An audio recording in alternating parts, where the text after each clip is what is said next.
Mazmur 54. Doa dalam menghadapi musuh. Untuk pemimpin biduan dengan permainan kecapi. Nyanyian pengajaran Daud. Ketika orang Zifi datang mengatakan kepada Saul, Daud bersembunyi kepada kami. Ya Allah, selamatkanlah aku karena namamu. Berilah keadilan kepadaku karena keperkasaanmu. Ya Allah, dengarkanlah doaku. Berilah telinga kepada ucapan mulutku. Sebab orang-orang yang angkuh bangkit menyerang aku.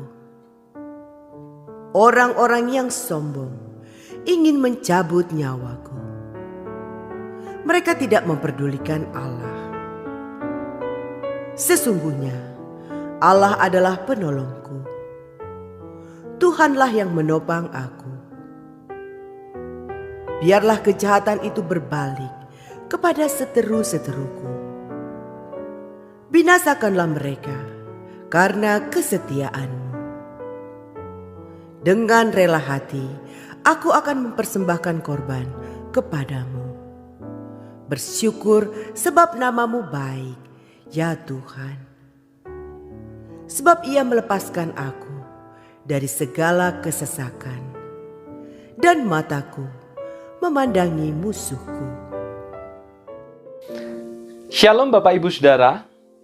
Saudara, pernahkah saudara dikhianati? Saya yakin ada di antara Bapak Ibu dan Saudara yang dalam hidup ini pernah dikhianati. Namun pertanyaannya adalah, bagaimana kalau yang mengkhianati itu adalah keluarga sendiri? Orang terdekat, orang yang mungkin sangat kita cintai, tetapi justru malah mengkhianati. Kira-kira apa yang saudara lakukan? Saudara, peristiwa pengkhianatan kembali dialami oleh Raja Daud. Kali ini pengkhianatan itu datang dari orang Zifi. Siapakah orang-orang Zifi, saudara? Kaum Zifi sebenarnya adalah saudara satu suku dengan Daud. Jadi masih ada hubungan keluarga. Masih ada hubungan famili. Bahkan saudara, Daud pernah menyelamatkan orang-orang Zifi dari tangan orang Filistin. Sehingga tidak heran Bapak Ibu, apabila Daud ini sangat mengharapkan orang-orang Zifi dapat dipercaya.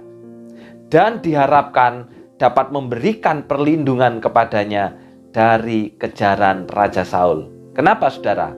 Karena masih satu keluarga, masih satu marga. Apalagi Daud pernah menolong orang-orang Zifi. Jadi harapan ini bukan harapan konyol. Harapan ini bukan harapan sembarangan.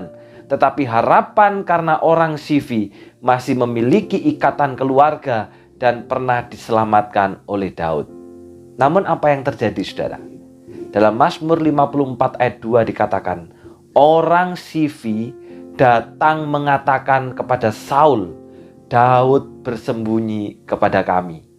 Saudara, orang Zifi yang diharapkan sebagai keluarga dapat menolong dan memberikan perlindungan bagi Daud, justru merekalah yang melaporkan keberadaan Daud kepada Saul. Bahwa Daud bersembunyi pada mereka. Perhatikan saudara, orang yang pernah ditolong, orang yang dianggap keluarga, namun justru malah merekalah yang mengkhianati. Andaikan Bapak Ibu Saudara menjadi Daud, bagaimana perasaan dan reaksi kita apabila menghadapi kondisi seperti ini? Keluarga yang diharapkan dapat memberikan pertolongan, namun justru malah menghancurkan. Saudara, saya yakin bisa jadi kita marah. Saya yakin bisa jadi kita kecewa. Saya yakin bisa jadi kita sakit hati. Namun ternyata tidak demikian dengan Daud, saudara. Ia tidak membiarkan pengkhianatan itu menguasai dirinya dan merusak imannya. Sehingga saudara, sekalipun Daud dikhianati, sekalipun Daud sudah menolong, namun justru malah Daud mengalami kesulitan dari orang-orang yang sudah ditolongnya.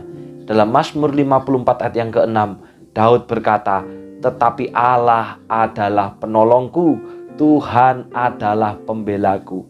Ini orang yang benar, Bapak Ibu Saudara. Orang yang benar, imannya tidak akan terprovokasi sekalipun dikhianati. Orang yang benar, dia akan tetap beriman teguh kepada Allah, sehingga dia tidak akan membiarkan dirinya dikuasai oleh masalah.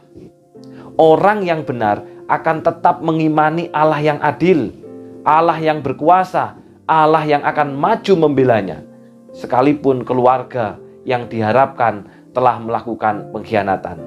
Iman yang benar karena mengenal Allah dengan jelas membuat Daud mampu berserah, berharap penuh, dan berhikmat untuk bertindak dengan bijak. Karena itu saudaraku, mari kita menjadi orang yang benar. Orang yang benar itu menaruh percaya, menaruh imannya benar-benar kepada Allah. Sehingga pengalaman sesakit apapun akan dihadapi dengan iman yang teguh. Dan apabila dihadapi dengan iman, maka akan melahirkan sikap hidup yang berada dalam kebenaran, bukan ikut melakukan kejahatan. Saat dikhianati keluarga sendiri, hadapi dengan iman dan balaslah dengan kebaikan. Mari kita berdoa. Bapa yang di surga, hari ini firman-Mu mengingatkan kepada kami bahwa di dalam hidup tidak lepas yang namanya persoalan antara sesama. Tetapi biarlah kami menghadapinya bukan dengan cara manusia. Sekalipun persoalan kami dengan manusia, tetapi mampukan kami Bapa untuk menghadapinya dengan cara Allah. Sehingga ketika kami terprovokasi oleh berbagai tindakan, oleh pengkhianatan, oleh pencemoohan, oleh perendahan, kami meresponinya dengan iman, kami meresponinya dengan kebenaran, dan biarlah Tuhan yang akan melakukan keadilan. Mampukan kami Tuhan, saat kami dikhianati, bahkan mungkin oleh keluarga sendiri, kami menghadapinya dengan iman kepada Tuhan, bukan dengan cara-cara manusia. Karena itu Bapa, mampukan kami menjadi orang benar dalam situasi apapun, dalam segala keadaan apapun, bahkan dalam sesakit apapun. Kami menaruh iman kepada Engkau, kami menghadapinya di dalam iman, dan kami hidup di dalam kebenaran.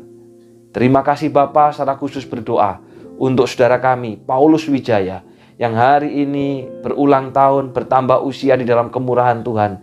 Hamba-Mu berdoa untuk Paulus Tuhan, di dalam imannya Tuhan tolong, sekalipun tidak bersama-sama dengan kami di Banyuwangi, tetapi biarlah Paulus tetap setia dengan perjanjian, tetap memelihara imannya dengan merenungkan firman Tuhan, tetap memelihara persekutuannya dengan Allah. Karena ketika kami berjalan dengan Engkau, kami percaya Tuhan akan memberikan masa depan yang baik kepada setiap kami. Demikian juga apa yang menjadi pergumulan Paulus. Kiranya Tuhan tolong, Tuhan sertai orang tua yang di tempat yang di Banyuwangi, untuk Suk Sugeng maupun juga untuk Ailikian. Biarlah kiranya berkat rohani yang dari sorga menyertai seluruh keluarga ini. Terima kasih Bapa. Dalam nama Tuhan Yesus kami sudah berdoa. Amin. Selamat ulang tahun untuk Paulus Wijaya. Tetaplah terikat dengan perjanjian. Tuhan memberkati.